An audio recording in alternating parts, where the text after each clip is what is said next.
Chapter 20. Ginger Tea and Candlelight. Haille woke to the smell of ginger tea. He opened his eyes and turned his head to meet the steady gaze of Talia studying him over her cup. She set down her drink, walked to the door, and called out for Chloe and Caitlin in a soft voice. The room Haille found himself in was small, furnished with a single bed, a table, a wash basin, and a chamber pot.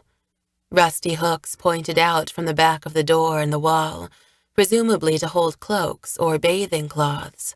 It had all the generic appearance of a room at an inn that Haille imagined he had been carried into after whatever had happened. Talia returned with Chloe and Caitlin. "Welcome back again, traveler," Chloe said, brushing the hair back on his head. He was reminded of waking up on the Tamaram in the Hand Sea, his head in her lap after he had seized during the attack from Victor Twenge and his men. But on reflection, he did not feel the after-effects of such an episode. He was tired and light-headed, the room spinning with every move of his head, but that was likely from hunger. His limbs were free of the lead-like heaviness that usually weighed them down after a seizure. "What happened?" he asked.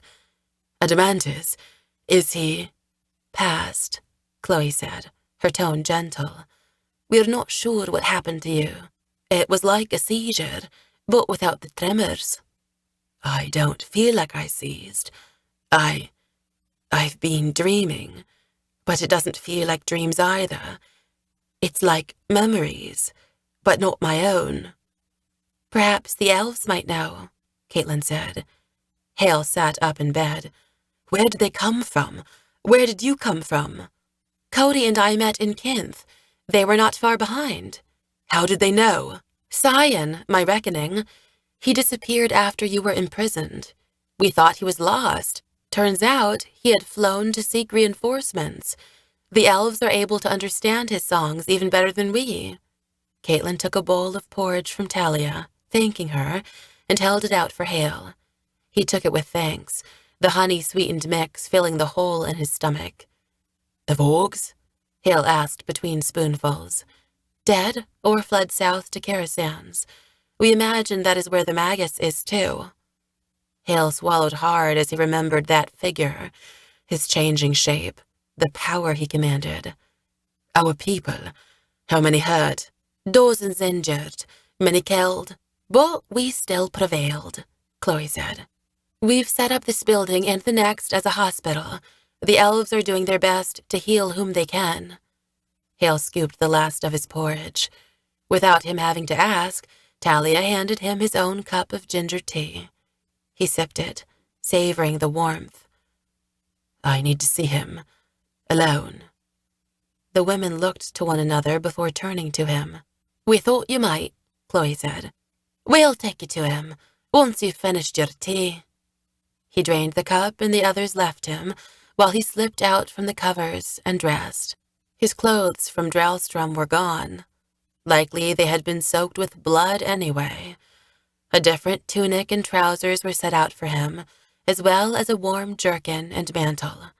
They were relatively clean, if a bit worn, all either too big or too small, having been scavenged from the inn or the abandoned town, or perhaps from the dead themselves. But it was better than wearing the clothes stained with Adamantis lifeblood. He stepped outside into the hallway and passed by other rooms where men were convalescing, and from the sound of it, some were dying. He followed just behind Chloe, who descended a set of stairs into a great room that was warm with the heat of a fire burning in the hearth. The rafters were blackened, the floorboards worn, and smelled of yeasty ale.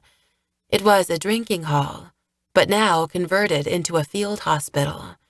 Elves, in their glittering armor and colorful raiment, tended to men and elves alike, the wounded stretched out on mattresses, piled rugs, or animal skins. He recognized Caliph and Lazlorn. Both were tending to a she-elf who had been wounded, the claw marks of a vorg deep in her shoulder. The brothers nodded to him without word before turning back to their charge. Outside, on the gallery, the air was brisk. The street was busy with elves and men tending their horses, gathering around, cooking fires and sharpening their blades. It was strange to see the two races mixing so seamlessly, but Haille knew battle made fast friends. "Prince Haille," Val said, stepping up from where he had been seated next to Cody and Gunther. He embraced Haille, followed by Gunther and Cody, this the real Cody. They had been seated around a brazier, along with two others who were familiar to Haille. "Prince Haille, this is Dared Cosland, a ranger from Kerith who has served alongside us." The Corinthian stood and bowed. He was the same ranger who had first brought news of trouble in the south to Antis Castle the autumn before. Val paused before turning to the second figure. "And I think you know, Gale Redmond." Gale, who Haille had known as Avenger Red, took a knee before him. "My lord." "I know you in a different guise," Haille said. "And I you." An uncomfortable silence followed that Caitlin broke. "She is changed," she said, wrapping Haille's elbow in her hand, "and has been a loyal ally and fierce friend." To his surprise, his former adversary drew her sword and offered it to him. "My life and my service are yours. I served your father in the Kerith campaign, but considering my past wrongs, I am at the mercy of your judgment." Haille's throat felt full, his voice coming out thick. "You have my forgiveness, if you have won my friend's trust." He turned to Caitlin, suddenly eager to leave. "Can I see him now?" "Of course." Caitlin led him alone through the galleries of the tavern and storefronts, avoiding the muddy streets and the drizzle that had begun to fall. They rounded on a street that was empty, but for a few men and elves who entered and exited a meeting hall, converted into a holding place for the dead. It had the same pieced-together appearance of most of Solador, the timbers mismatched, their ends at uneven angles. The walls were tilted and either faded from sun or moldy from rain. Inside the hall, bodies of elves and men waited, some clothed in bloody, rent armor. Others were naked while being washed by friends, and still others lay cleaned beneath sheets pulled up over their heads. Haille and Caitlin walked between rows with bowed heads and lowered eyes. The hall was cold. What need was there for warmth?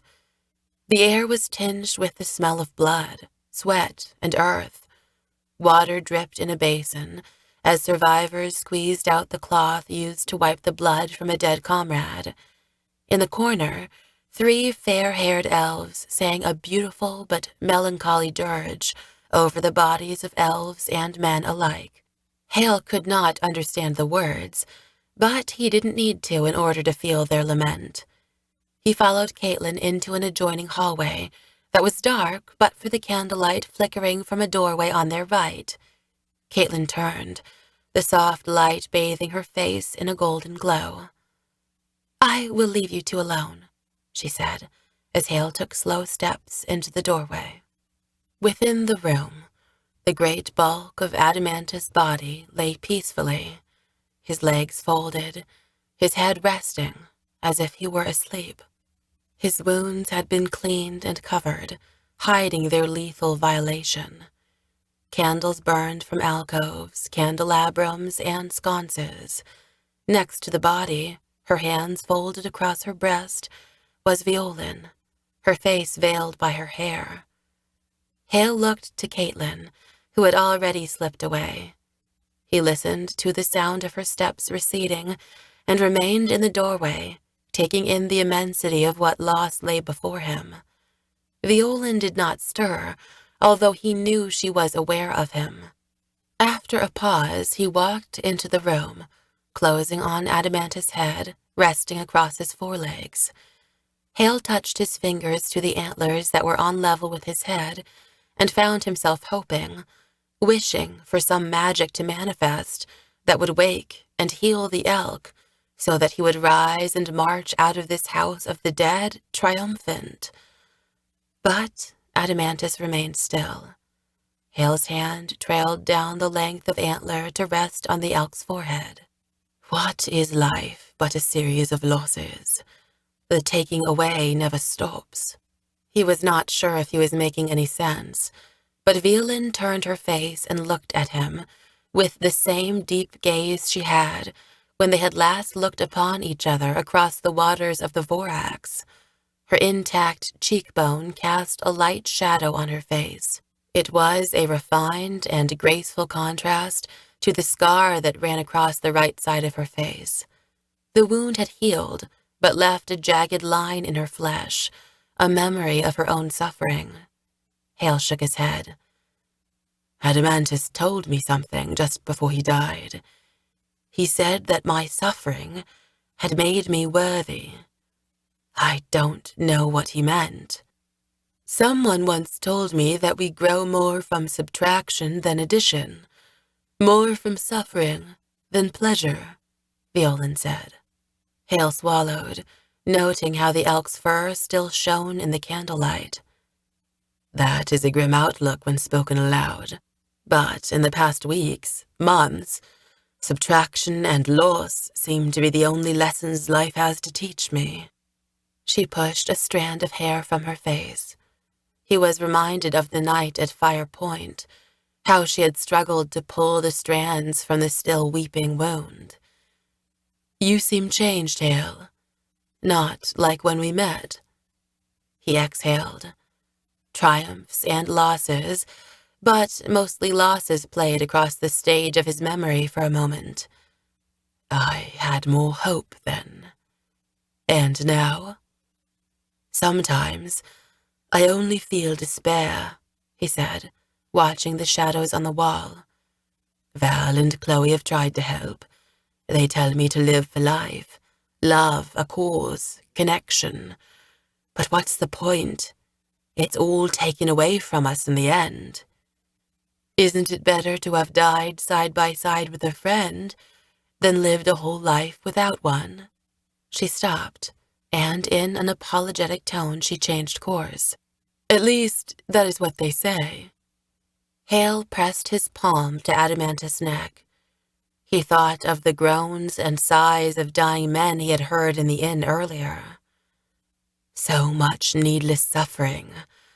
I once heard a teacher say that detachment was the key to not suffering, but that does not help the man I heard dying on the way here. Violin stepped to her left. Why are you so afraid of suffering? Haille turned to look at her as she circled the elk. Who wants a world of detachment? She continued. Suffering is not needless, Haille.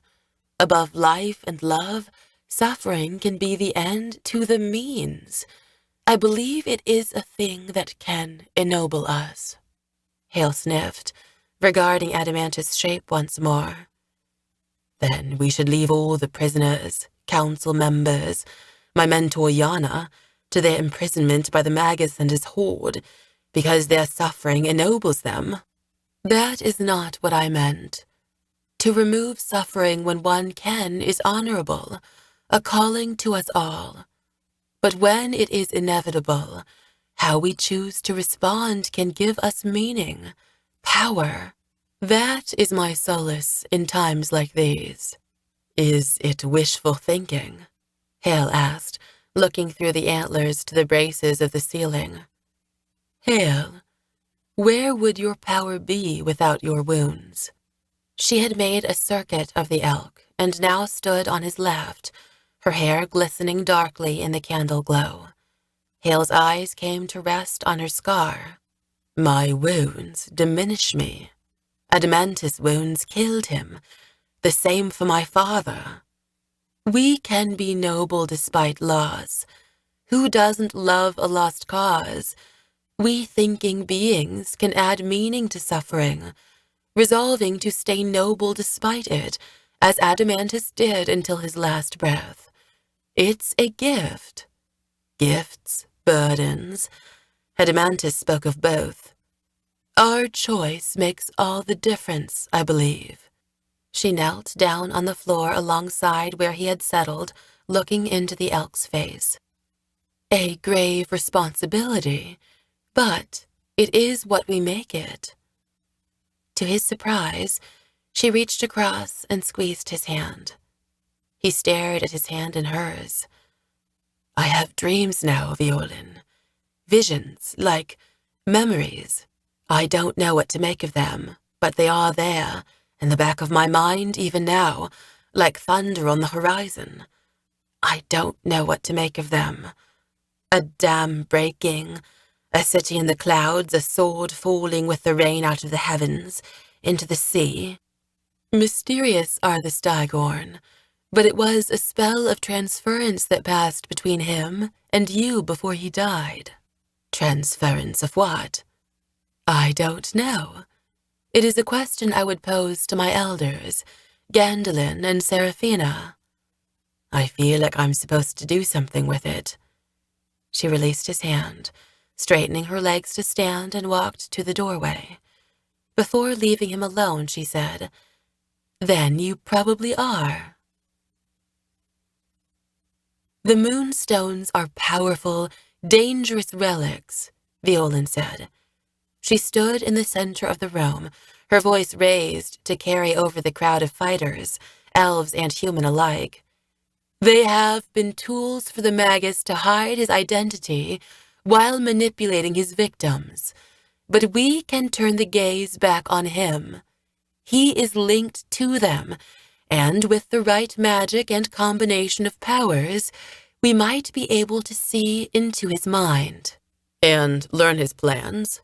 Val asked, sitting close to her in the front row of fighters. And his weaknesses, Caliph added. If he has any, Lazlorn said. Every man has weaknesses, Chloe replied. We still don't know if he is a man, a woman, elf, or human, but we may learn. There are many of us now, and only one Magus, Violin said. A lot of havoc has been caused by just one, Haille reflected. He scanned the room, full of fighters joined to their cause, strangers and friends, old and new, Gale being one of the most surprising, but, according to others, deeply loyal to his father's memory. Caliph and Lazlorn spoke for the elves of Sidon that had come to their aid. Val sat with Cody, and Chloe near to him, Gunther next to his wife, and Gregor, who preferred to be called his true name of Nathan now, next to them. Caitlin and Talia rounded out the circle, sitting just to Haille's left. We will need volunteers, those with the gift of magic, Violin continued. Gunther and Nathan stood, Caliph and Lazlorn as well. Haille made to rise, but was secretly relieved when Violin put her hand on his shoulder. 5 will be enough, as long as there is one more than the moonstones. You must wait until you are stronger. Who will be your 5th? Me, Violin said. The 3 elves and 2 humans joined hands around the broken plinth in the center of the room, where the 4 moonstones that had been collected waited. 1 from Oion, 1 from Kyruna, 1 from Annabeth Chastain, and 1 from the Revenant on Drowstrom. Pried from their necklaces, chokers, and collars, they were beautiful and identical in color, but unique in the ever-moving patterns of swirls on their surfaces. Haille felt a cold chill each time he looked at them, and a dreadful pull, the way he had once been drawn to throw himself from the edges of the highest towers in the castle when he had been at his lowest. Each stone possessed the same eerie sense of depth, as if looking over a cliff's edge or imagining an ocean trench. Violin called for silence. The elves in the room closed their eyes. The humans, newer to magic, did the opposite, and no one more than Chloe, who watched her husband settle into the circle, locking hands with the elves who were more practiced and knowledgeable than he. Haille imagined his own face reflected the same anxiety as he looked to Nathan. Caitlin reached out to grab his hand, and Talia's with the other. Collectively, they held their breath. It was Lazalorn, most taciturn of all of them, who began the chant, his voice low and deep. It was in a language Haille did not understand, but the words were full of power. As Nathan had taught him, Haille concentrated to put a simple shield between himself and the others, as the currents of magic were already making his skin feel cold and his scalp tingle.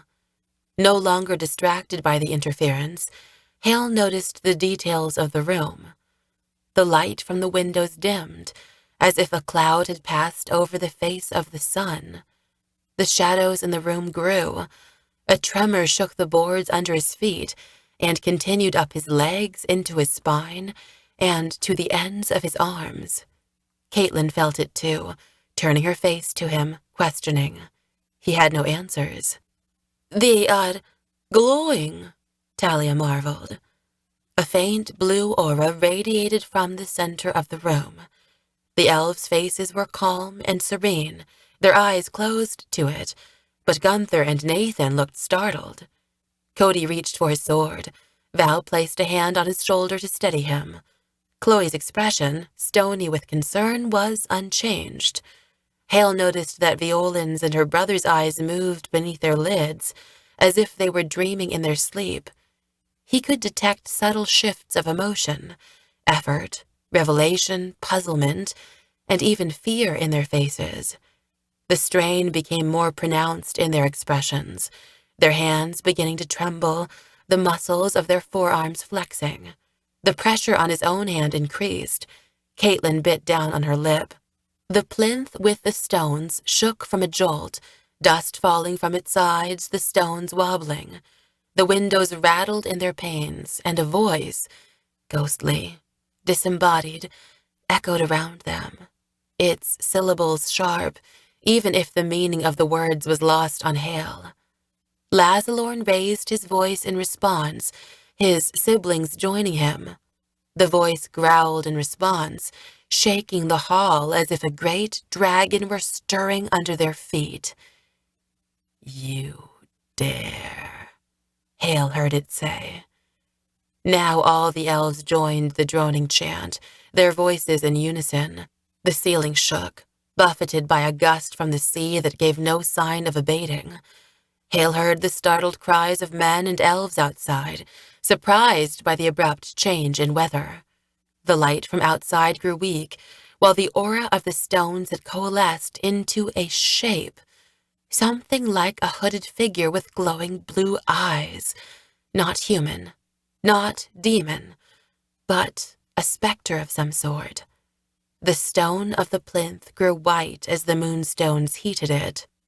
"You dare to disturb the balance," Violin spoke back. "You disrupt a long peace of a gracious order." Nathan was shivering, tears running from his clenched eyes. "I am order. I am balance. I am power," the voice responded in booming tones, followed by a groan and flash from the stones themselves. The 5 figures in the circle fell backwards. Chloe was quick enough to catch her husband, easing him to the ground, while the others were left to fall upon the floor. The wind outside died. The light grew normal once again. The fire in the hearth crackled anew. The plinth began to cool as the other witnesses attended to those from the circle. "I'm all right," Gunther told Chloe. "Check on Nathan." Caitlin and Talia obeyed, Nathan's head between them. He was panting, as if having just run a race. "I'm better now that he's gone. The pain, it was horrible." "What did you see?" Violin asked, rubbing her own head as if nursing a headache. "A dungeon with dripping walls, people in chains, and Vorgs, rank upon rank, waiting behind city walls, filling city streets. He has brought discipline to them," Caliph said. "It was Kersan's.